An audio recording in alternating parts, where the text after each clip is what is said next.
Gentlemen, you are both drunk on cosmic wine. Welcome to the show. I'm Dr. Mark Sylvester. And I'm Dr. Richard Schulman. This is Alt Psych.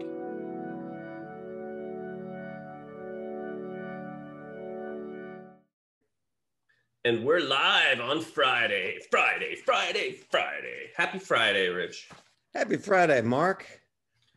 I hear you got a mental wealth tip for us. I have so much mental wealth, I'm just going to share with everybody. Okay, here it is for today. Now, people will say to you, how do you remember dreams? And I was once given a class, a psychology class at a local high school, and this gal raised her hand. She said, I heard you could program yourself to remember your dreams. And I said, sure you can. And she said, well, I've been telling myself before I go to sleep, I want to remember my dreams and I can't remember them. I go, it's working perfectly. You're wanting to remember your dreams. If you want to remember your dreams, as you go to sleep, say, I am remembering my dreams. When you wake up, write something down before you go to the bathroom. Because when you go to the bathroom, you change your physiology, state-dependent learning kicks in. And you forget. Remember your dreams. That's a great mental wealth tip. For all you that want to remember your dreams. Well, so today we're talking about social media and mental health. And I'm really excited about this because this is something you and I have been talking about a lot over the last year. Matter of fact, this show really has taken a year to put together. And it kind of all came together recently in a way that was really interesting and astounding for me. And I hope is going to be really eye-opening for our viewers and for society at large, because this affects us all. We're in the social media age and it's affecting us, and we should care about mental health, especially with all that's gone on in the world, natural disaster wise. But let's put the two and two together today and explore social media and your mental health. And my mental health, or no, mine. Everyone's. No, it's all about me. Well, you said your mental health, and I kind of took it personal. The proverbial your. It's when I say we, it's me and the mouse in my pocket. You know this. But I thought it would be good to tell people kind of my story and my approach to this and my evolution on this, because I'm what you call middle-aged and I'm not an outlier. So social media and mental health might mean something different for a newborn or somebody on hospice as it does a teenager or someone in their 60s. Well, I think my older son, who was born in 1982, is probably the last group that did not have a computer and social media in their house, right away. I think he was 10 before we got our first real computer in 1992. And it's a good point that now he's the first generation now to live with this. So in a way, he's not our control experience, but our first generational test experiment. And I've thought about this going back a long time. And I thought, when did social media happen? When did it go wrong? What's the psychology? All this stuff was flying around. I figured it was best illustrated by me kind of telling my approach to it, because certainly people thought it was weird, 15 years ago when I cut the cord and stopped watching TV. They're surprised. You always were a pioneer. You're the first one to really do the telemedicine but I didn't fully appreciate why I was doing it. I think the most important reason was financial, because the same amount for the cable bill was the same amount for life insurance, since I was planning for a family and all of that. But underneath that, I felt that TV was kind of a time sink. I'm usually an efficient type of person. I noticed the commercials were getting longer and more frequent and higher number and volume of it. And the content of the programming was getting crappier and crappier. It got to the point where I felt like they should be paying me to watch it because there was so much advertising. And I failed. I was frustrated that other people didn't see that too. I was frustrated that I was kind of the weirdo at the time. And by the way, I didn't miss TV and have not missed TV, not one moment or one day of my life since then. But fast forward to social media, then social media started coming around. I never really got into it. again, maybe I was thinking it was a time sink. It was a little bit too, you know, advertised orienting. I don't really know. And I thought a lot about that because I do believe, you know, these Facebooks and I don't know, are we allowed to say things like that? Or are we going to get struck if we say Facebook or YouTube? Probably. But the social media world started with some good intentions. You know, this wasn't a nefarious thing, in my opinion, from the get-go. I thought it was just that Zuckerberg wanted to meet girls. Yeah, probably. I mean, what's more innocent I guess than that's that? good. But Is that a good intention? I don't know. Well, you know that, you know, I've heard it said that if what you get is for free, then you're the product. Absolutely. Oh, we're coming to that. Dang it. But I didn't mean to mess up somehow the it didn't order. feel right. Somehow TV didn't feel right to me. And worse was social media. Matter of fact, I only saw in my practice bad things coming from social media. So I had a biased perception and I thought, well, you know what? Social media is great for some people, maybe the teeny boppers or these groups to assemble people with rare diseases from around the world. It certainly has great power. But with great power comes great responsibility. And we'll talk about the responsibility and where that's been shanked and non-existent or misappropriated. But it just didn't feel right. So I never really got into it. Even now, you know, we have marketing people that manage and control our social media stuff because I just don't like it. I don't get it. I don't get sucked into it. I think I may have the capacity to do it. And maybe that's what scares me and why I've kept it at arm's reach. But you know, so all of this evolution kind of concurrently going along with why society has been changing in the ways that it's been changing. Well, you said that you didn't really like it or whatever. I was pretty much into Facebook and then I got hacked and I couldn't get into my account and the whole thing got shut down and I didn't go on Facebook for about a month. I felt relaxed. Well, so that's really interesting too. And that's one of the things we'll talk about at the end about things that you can do to kind of be more responsible and protect. But fast forward social media and what it does, I'm trying to tie my approach to media or TV or the internet or social media specifically to what's going on in the world. And this is what I was kind of finally able to see as I connected the dots. I realized, you know, fake news, the disinformation age, a lot of the things that we're seeing didn't exist with television. I'm not saying television had real news, but, and I'll explain the difference a little bit later in the show, exactly why they are so different. But the point is, we're here now. Everyone recognizes the fake news. They just think your news is fake and your news is fake and your news is fake, and we'll know exactly why. And then there's a campaign for disinformation. Again, we're going to find out why. But everyone would agree we're at that point. We're at the point of fake news. We're at the disinformation. We're starting to see the other side of the coin and the ugly underbelly of social media, maybe even the true cost, the human cost of it. But we don't need to go far to realize these engineers, these designers, this product is extremely powerful. Now, why? Why is it so powerful? Well, social media can now affect behavior of humans without them even realizing it. Matter of fact, the designers themselves had noticed that, you know, they go to work by day, they design this, and eventually many of them got disillusioned when they saw once this genie was out of the bottle and what the weaponization or the negative side of the coin would look like. They got out of it, they got away from it. Many of them speak against it because of it, but they will say, you know what, I'm the one that freaking designed this, and even I struggle with realizing that my behavior is affected or my thoughts are being kind of pushed or nudged in this direction. And, you know, the first hurdle we got to deal with is social media a tool or is it some form of artificial intelligence? Of course, it could be something else, but for the argument of today, it's either a tool or it's AI. What do you mean by a tool? Well, so a tool could be anything like a wrench. It just sort of sits there, but it requires the right person with the right intention to achieve a desired outcome. Whereas an AI is self-sustaining, right? Tools don't demand things from you, in other words. AI has its own programming, it has its own goals, and it has its own means to pursue you.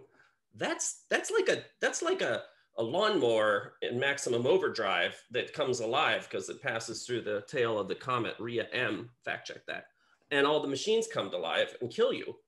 That's not supposed to happen. So the screwdriver is not going to decide one day to influence your buying of Band-Aids by turning on you and cutting you, right? So that's the big distinction between tool and an AI. The dangerous thing about the design, and they knew this in the original design, is that it does a number of things, but at the core level, it exploits the vulnerability in human psychology and in consciousness in general. How does it do that? Well, a lot of people we know can get addicted to social media. They can get addicted to behaviors that are rewarding. We know that social media exploits this vulnerability. We know dopamine is a feel-good chemical that's released every time there's a notification. Oh, so-and-so joined your channel. Oh, so-and-so's online. Oh, so-and-so sent you a friend request. Oh, so-and-so tagged you to a photo, on and on and on and on.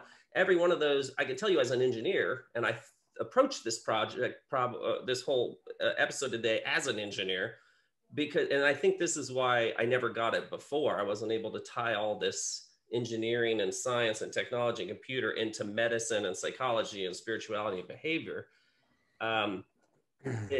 Social media is addictive.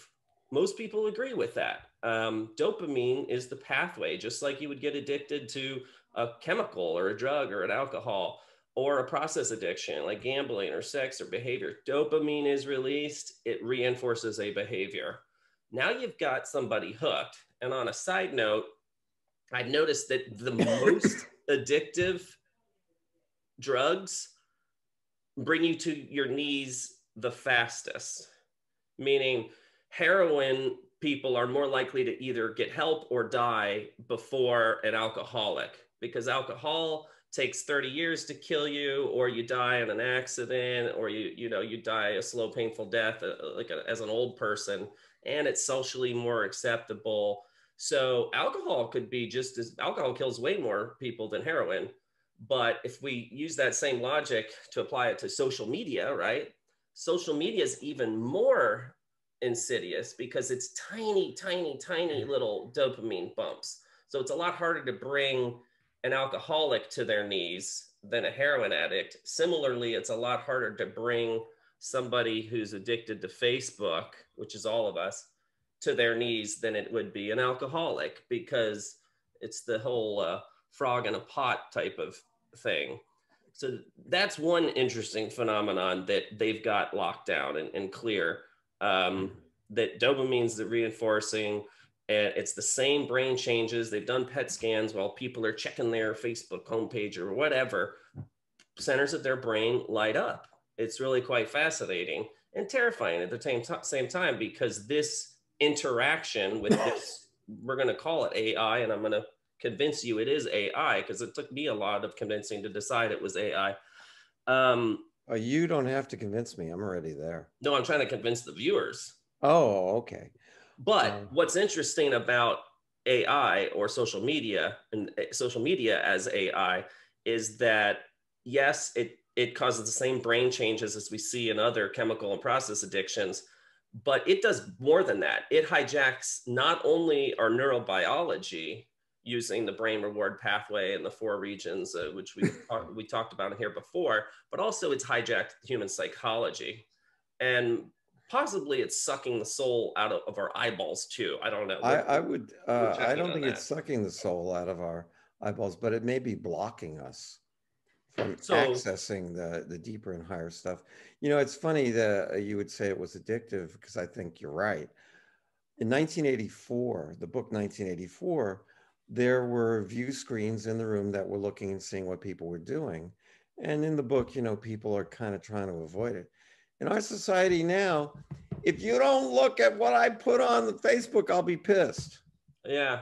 We're putting it up on there. It's fascinating.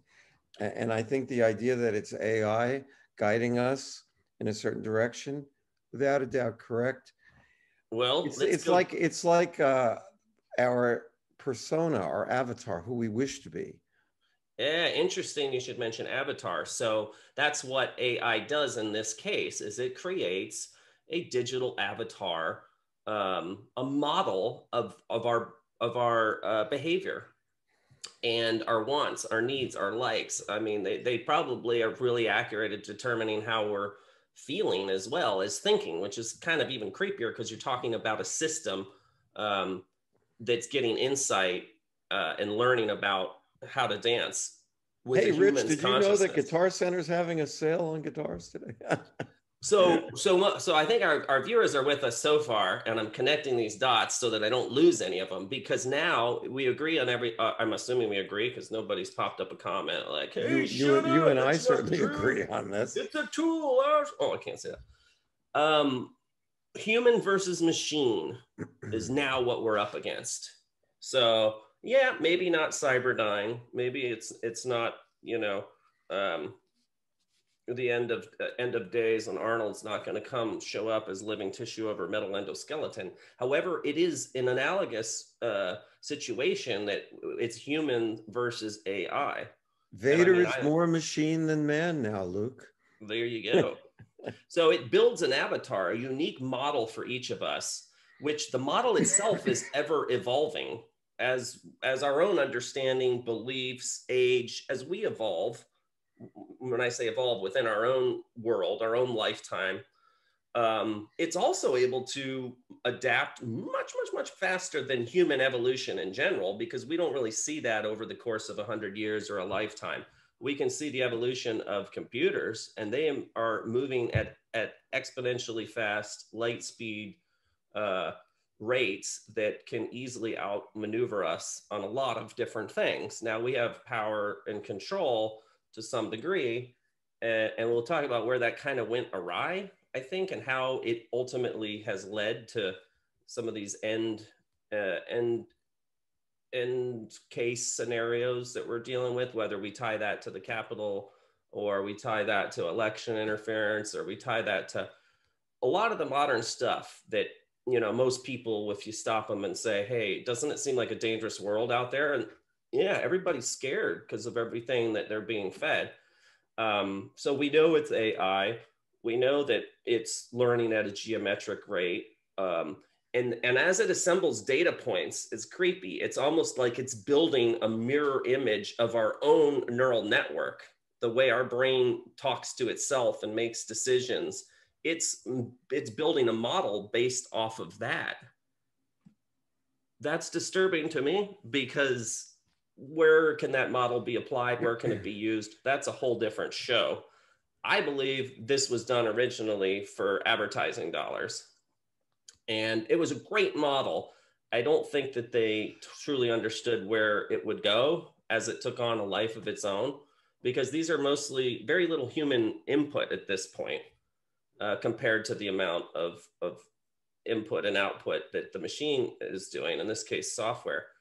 So we know that and I've said this, you've heard me say this, and I say this to patients all the time.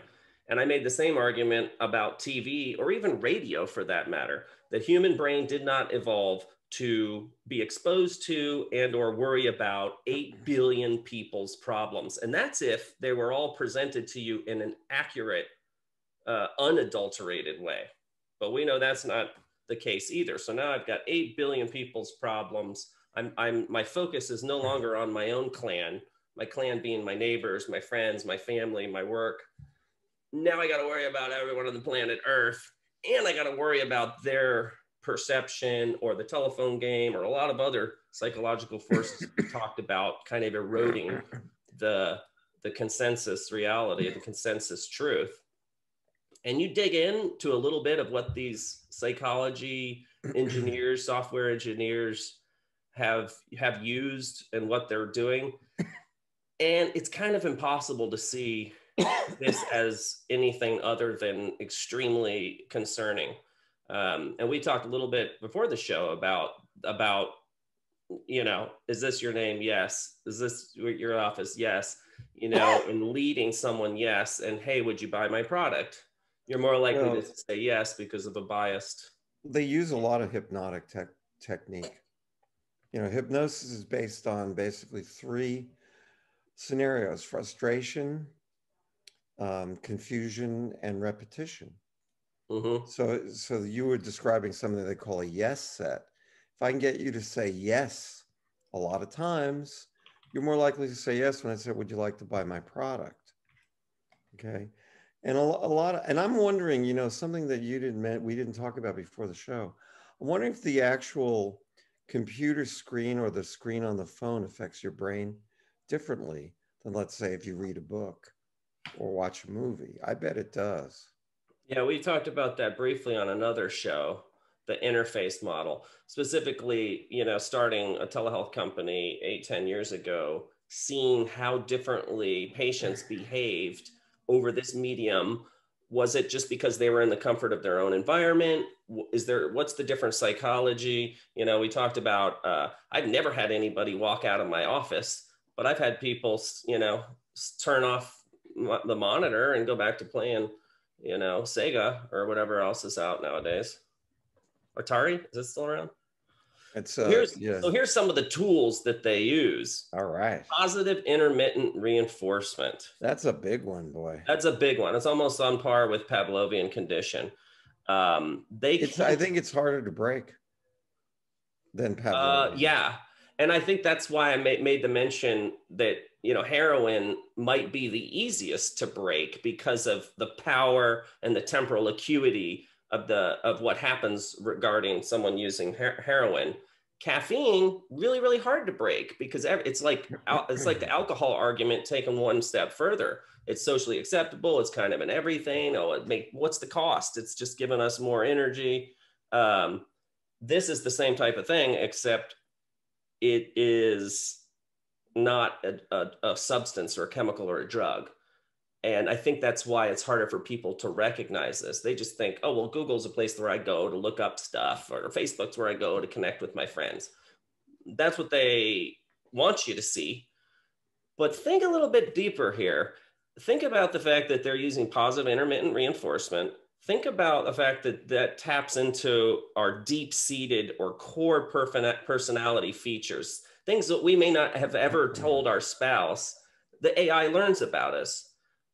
Or it determines that you really are thinking or feeling this because when you click this button over here, I know with a 92% chance you're going to click this button over here next. It's learning how to predict, anticipate our behavior through using our own psychology and consciousness against us. They talk about growth hacking. They talk about subliminal cues. Well, they don't talk about it, but they use these tools. And studies are showing that it does profoundly affect our emotions and obviously our behaviors. It's one thing if it's knowledge, emotions, but when you're taking it out in the real world and changing the way people behave and the things that they do, it makes sense. They're trying to change your behavior to buy their product. What didn't make sense to them initially is it's changing your behavior to do things like storm Capitol buildings and so on and so forth.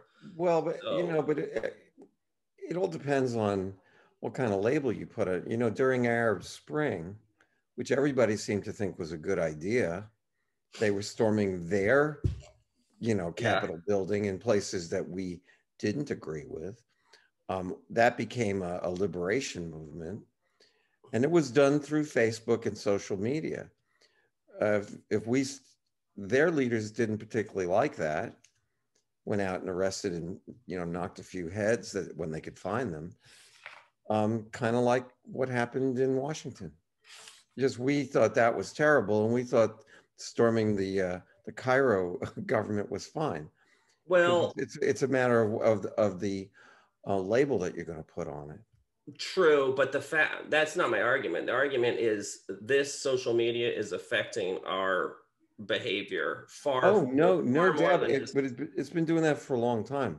right, far more than just purchasing products. What makes this unique and much more dangerous, and why, you know, these people who all designed this, and Elon Musk and Steve Jobs, and why they were so terrified of this and where it's going. Because unlike when media first came out, and newspapers or telephones or television, or unlike that, we're now programming algorithms.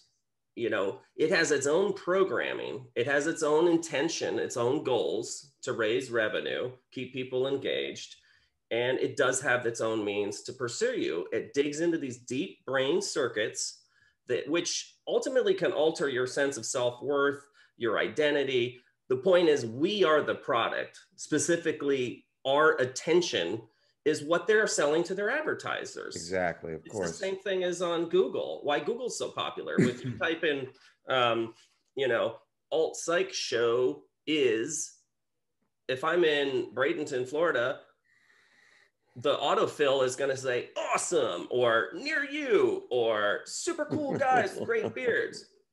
If they do that in Texas, or they do that out in Washington State, it might say alt psych is something I've never heard of, or alt psych is from the devil, or alt psych is.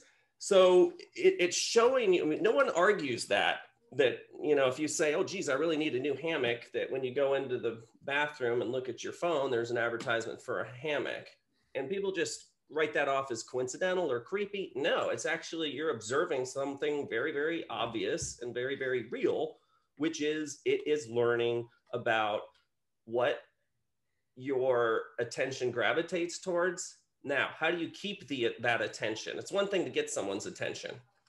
How do you keep it is where we really go down, or I'd say up shit creek, or down the rabbit hole. Because we are at a point now where we realize it's really, really hot in this pot. You know, we were the frogs that, when this started, were, you know, hey, it's pretty cool. And we've been slowly getting the heat turned up on us, and wondering why we're boiling is kind of where I think we are as a nation. Do you think that there's a stopping point to that, you know, sort of frog in the boiling pot mentality? Because what happened in the Soviet, excuse me? Eventually. Yeah. What happened in the Soviet Union was, you know, they were masters at propaganda, and they would tell everybody, okay, we had a great harvest this year. And then people go to the grocery store and there's no bread on the shelves. So at some point, the people know that the government is lying, or the powers that be, which in my mind, they're all kind of one big happy family, the intelligence agencies and the government and the big tech media. Well, at some point, and then they assume, well, they know that they're lying. But that, the article I read was when the people, there's some of that, but I don't want to get, the people lost their dreams at that point and became very passive. But then the whole Soviet Union broke up, so maybe not that passive. Well, I mean, on the topic of social media and mental health, I'm not even going to go there on what the government does with this, what the access they have. I mean, certainly it's how the main vehicle Russia used to influence elections. I don't really want to go down that path, because we just have so much to cover in understanding, connecting those dots, and making people really truly wake up and see this. Because we could do a part two, you know, it's a pretty good topic. We could. But back to my point about how do they keep that user engaged? You know, okay, go for it.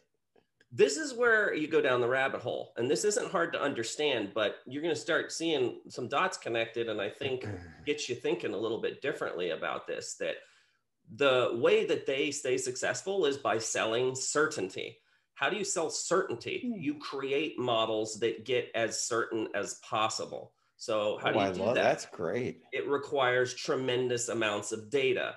They're allocating this data. Now, I believe they're allocating this data so that it makes their companies more powerful. Yes, could it be used by someone nefarious? Sure. Has it been already? Where does it lead to? Terrifying. But right now, they require data. I mean, it's what do they call it? Surveillance capitalism, basically. That is why these companies in short amounts of years have become the most powerful companies that have ever existed on this planet. That, to me, should get everyone's attention. Was this really that great of a product that everyone in the world wanted one? Yes and no, because I don't think everyone in the world knew that they were going to be exposed to this persuasive technology, dosing people with social approval tools and mechanisms. I mean, who doesn't love emojis? Emojis give us this false sense of security, you know, and it equates value, truth, and popularity with their content, when what you're looking at, how many of your Facebook friends are going to come to your funeral, right? Well, I was going to say, what do you think about the idea that they call these people that you haven't met friends? What's the impact of that? I think it's fake, brittle, fleeting popularity. And as long as you understand that and you're aware of that, you're ahead of the curve. But this is such a deep rabbit hole in terms of how it works, but the consequences of it. Because one of the consequences is we see more depression and anxiety. People leave feeling, you know, they do their little Facebook thing, but they still, and they get a little dopamine buzz, but they still feel vacant and empty. And then so they say, well, what do I do next? What's the next, where's my next, if you will, if you want to think about this as a drug addictive reinforcing thing, where do I go to get my next fix? I need that back. I want that back. That's addiction. That's the vicious cycle. And that's why since 2010, the rates of teenage girls self-harming has tripled. As a culture, the American culture of this age, they're more fragile, they're more anxious, they're more depressed. We're starting to see new diseases, if you will, like Snapchat dysmorphia. You know, that's a real thing. This isn't something we made up. It's a consequence of the AI of social media. How would Snapchat dysmorphia be different from the anorexic that I saw at the beginning of my career before there was an internet? Because that anorexic would look in the mirror and see something different. Snapchat adds filters to make you look different. So it's not like your body dysmorphia is causing the impasse here. It's that you're going out of your way for Snapchat to make you put all these filters and make you more idealized, clear up your complexion, add some eyeshadow, make you look super cool shading. I don't know. I don't use this crap, but I do know that on a young, impressionable brain, they're more likely to idealize this as what they should look like. And they, you know, they're more reclusive now. They're less comfortable taking risks. You know, we talked about them taking forever to get their driver's license. Why would you want to? You got, you know, all your social media stuff there. This is a, you know, you were talking about your son. This is a profound generational shift. And I'm surprised that we don't see that more culturally, but it's definitely going on right in front of our eyes. I mean, we've got these kids that without their digital pacifier plugged into their brain, they have no clue how atrophied their own ability to self-soothe has become. Or worse, for the younger generation, they realize that they never had that ability. You know, they never learned it because they grew up with social media and all of the problems that go along with it. So we're acting shocked, like what's happening to the kids? Why are they hurting themselves? Why is there more violence? Why is there more nudity? Why is there more this? Why is there more that? Now we begin to see how the world has changed out here and why everyone agrees, yeah, the whole world's gone crazy. The whole world has gone crazy, but why is what we're attempting to answer here. Do you see this at all as an evolutionary step? Well, that kind of comes towards the end. Yes. Well, I was talking to my younger boy, this is years ago. He put some kind of really crass joke up there. And I said, you know, you can't do that. He goes, Dad, I didn't mean it. Right. I said, well, imagine you're running for Congress 25 years from now and somebody looks back and said, oh, this kid is blah, blah, blah, blah, blah. He look at the joke he put up. They won't know that you were kidding. Right. So it creates, well, in my mind, it creates a lot of things, but one of the things it creates is an attack on self-esteem, because everybody, you know, people put their highlight reels up on social media and you know where you fumble. And you don't get the idea that people fumble. Hey, look, Right. here's a, instead of, here's, I burned the pizza, instead of, you know, here's my dinner, or, hey, look, I went to work with ripped pants. Well, so let's talk about that aspect of it, because it's biased. But why it's biased has to do with the algorithms themselves. But self-esteem, what you started with, is key there, because when the child has less self-esteem, yeah, they're going to suffer all of the things we just listed. But you know who else is going to suffer? Society, because that child in turn affects the parents, who then bring home, you know, their home life stress with their children, or not being, you know, everyone on their devices at the meals. They bring that to their workplace. Basically, it ripples out through society, the negative dark side of this coin. And it, how do I know that? Well, because it's not seen in the elderly. It's not seen in newborns. Well, I think, It's you seen in know, countries that have access to social media, and in the users that use it. well, I mean, I did have a case of a woman who fell in love through emails, had never met this person, and literally, and was, her marriage was breaking up over it. Now, it wasn't, I don't know, do you consider email social media? I don't know, Yes. but it certainly, and when I said, you know, how do you know this is a man? She said, of course it's a man. I said, well, you never met him. Did you ever see Right. him? No. You ever talk to him on the phone? No. But she said, but I'm in love with him. And he did have a distinct advantage over her husband, because he never had BO. He was always dressed impeccably. Right. It's You know, artificial, it's adulterated, it's manipulated, it's plastic. It's not the way humans we've evolved to interact. do you think that reality is more interesting than a virtual reality? I don't know, but we have a show coming up on that. I Oh, think okay, I okay. think I just, because what you're talking about is the smoking gun. It's the okay, smoking gun that it has happened. I want to talk about why and how. okay, go for it. Algorithms. It's important to understand algorithms, because algorithms right now are the closest thing that a machine or an AI has to a conscience. Okay. Algorithms are Ooh. becoming increasingly, well, let's define an algorithm. I heard one description that an algorithm is an opinion embedded in code, in computer code. Mm. Think about that for a second. And then algorithms at doing what they do, what they were initially programmed to do, and then set out into the internet to become evolving, Mm-hmm. they are increasingly accurate. They're increasingly better at predicting, influencing, even controlling our thoughts and our behavior, which is the worst part about this. And algorithms effectively are the moral center of AI. They're, you know, our design programming is what's controlling our thoughts, behaviors, feelings.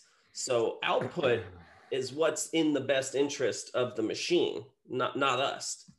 And what does the output look like? Well, because they're so good at spoon feeding and tailor making, we'll just call it content to each avatar, my avatar, your avatar, they are exceptionally good in getting people down a rabbit hole where they have this false sense that everyone agrees with them, because everyone that they're exposed to does, because the AI has done such a great job.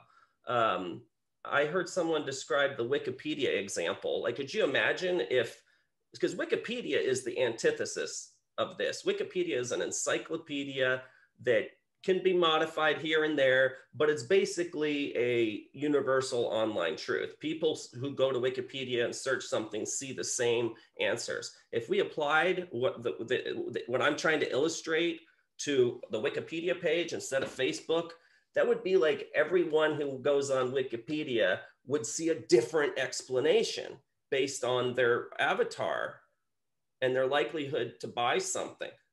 That's terrifying. How crazy of an idea would it be if Wikipedia worked like that? Well, that's how all this social media works. That false sense of security, you know, leads to this feeling that we're living in the Truman Show, you know. It's the Truman Show. Except Truman didn't know he was in the Truman Show. We don't either. Well, yeah, well. I'm about to wake everyone up. All right, go for it, because I think that people. It's a type of an evolution. They act as if it's like an alternative reality. I saw a meme where it had a picture of Joe Pesci and it says, "Your Facebook balls don't impress me." You know, and I could almost hear him saying that.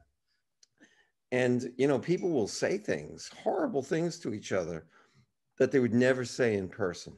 Well, so we have natural selection. Charles Darwin says, hey, survival of the fittest. We have artificial selection. In case you don't know what that is, artificial selection is like domesticating cats, you know, that in crossbreeding under our influence. That wasn't a natural, but it did contribute to evolution. It's just instead of it being, you know, artificial or natural selection, it's artificial selection. Well, what's going on with social media is something that I'm calling digital artificial selection. Go for it. Because we're manipulating people through the digital world and selecting out certain behaviors and beliefs. And is this really down that rabbit hole? I don't think so, because this is the engine that drives extremism, going down these rabbit holes on the internet, burrowing into information blind alleys, finding yourself in a chat room in this corner where everyone's got this wild belief, conspiracy theory, whatever you want to call it. Is it really that bad? Does anyone remember Pizzagate? I'd say it's pretty bad. I remember it. Pizzagate was pretty bad. But what are they going to do about it when they know fake news travels 6 times faster than real news? So there's a bias to push every avatar's belief and behavior one step further. And you're going to be a lot more efficient if you give them false news. They will travel 6 times faster in their beliefs forward. Well, you see, the reason that it's so powerful is they will embed the false news with real truth. Just enough to no one knows what the truth. That's another consequence. No one knows what the truth is. But the campaign and the bias towards false information is called disinformation for profit. You are lying for money. And they're trying to grab our attention. Some people call it attention extraction. I like that. They're manipulating these engines that use the power of our psychology and our persuasion to believe, even motivate actions such as violence and things like this. So I think why it was so hard for people to see why we're behaving the way that we are is it's hard to connect all of these dots together. And I'm hoping we did a good job, or almost wrapping up here in a bit, but on illustrating that where we are now is, you know, we're seeing things collapse. Absolutely. Oh, I don't know. How about the Russian interference in our election? How about what's going on in Myanmar right now is a perfect example. There's a democratic collapse in Myanmar. To me, that is who we need to be looking at, because although our democracy is much bigger, it is equally as fallible. And the bigger you are, the harder you fall. And if it took down Myanmar, at least in part, we better be taking some serious long looks at this, because if we get any more divided, we may never want to work things out.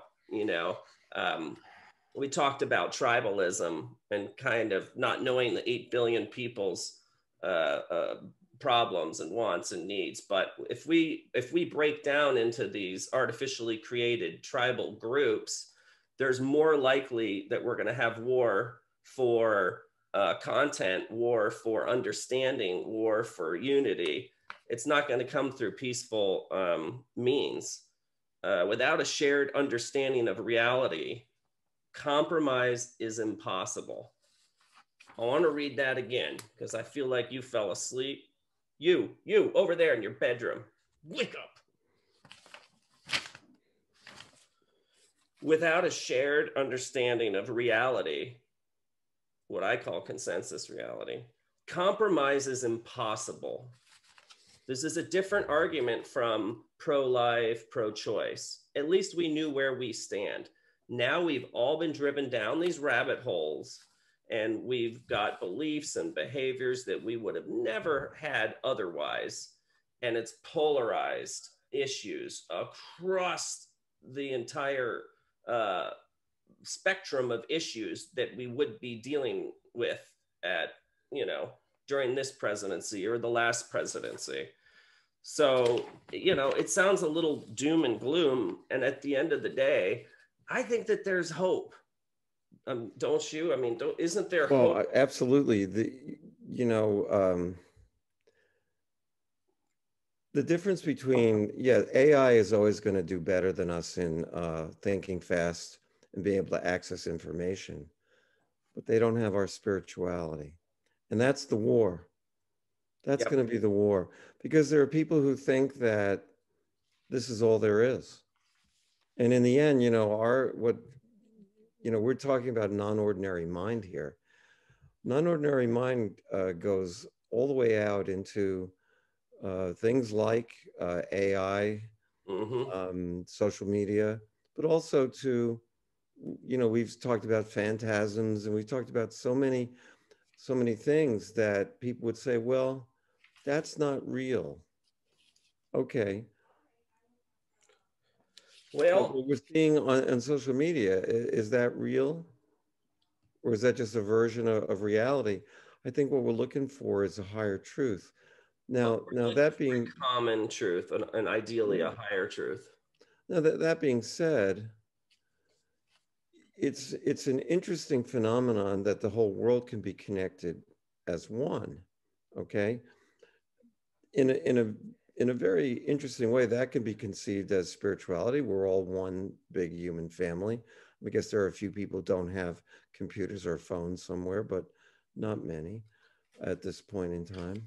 Well, the issue, though, is freedom. It's going to be freedom. Social media was originally designed for kind of like the Wild Wild West, that you could share whatever you want.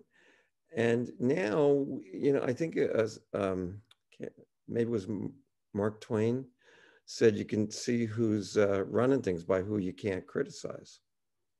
Maybe that was Voltaire. I can't remember. One of those dead white guys. The dead old white guys. Well, things are dark. But I do have a lot of hope, because people are starting to see that they're going to have to really trust themselves to know what the truth is. Well, I think things are darkest before dawn. And I think if people make the connections that we've discussed in today's podcast, they might be feeling really like hopeless. Like, well, where does it all mean? Where does it all end, Basil? And I do believe things are darkest before dawn. We are growing faster as well. We're evolving faster in anticipation of machines lead, which isn't as good, but it's something. We're beginning to awaken to it. We're actually being artificially selected by an AI to help our own evolution, which that gets really crazy. But well, as Mr. Spock once said, computers make excellent servants. I have no wish to serve under them. Right. There's a program on my computer that I can create music, and I could have never done that as a young person. I would have needed $500,000 studio in their dollars, in those dollars of their days. So there's a lot of wonderful things. We better be running the show. in the end? Well, where we are now on the spectrum of Skynet eliminating humans through a massive nuclear strike is this AI. In a massive nuclear strike, that would be when an AI overpowers our strengths, our highest level of security, and our strengths and fail safes. And AI outsmarts us and just uses us as little slaves for I don't know, whatever their whim. That would be the end point. There's another point that I've heard discussed, and that's that it is now overpowering our weaknesses. So think about that. There are things like our weakness to be lonely, to turn to a machine to give us a false sense of security. The check, it's done that. This is a genie that cannot be put back in the bottle, possibly ever. It needs to be controlled. It needs to, we need to put some clothes on that guy. We need to put some more restrictions. It's not too late to change. But the ultimate way out, to your point, is recognize this is spirituality issue.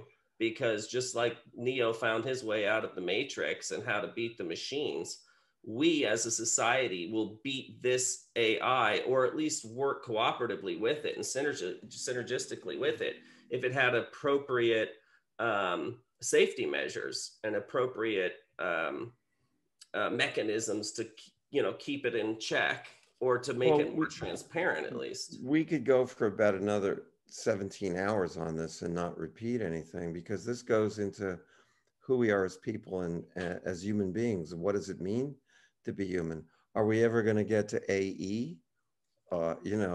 We have artificial intelligence. Will we have artificial emotion? Will there be emotion chips for these things?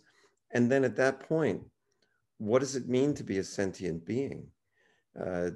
I would say this: there's something about algorithms that limit our evolution. Because you can make a computer can create a symphony.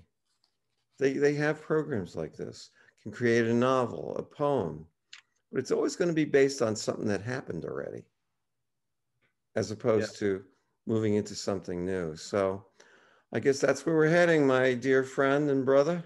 Yeah. I hope we got all the content in there and it made sense and it was tied together. Any questions? I love talking about this in the comment section. So please, somebody leave us a comment besides my mom. Love you, Mom.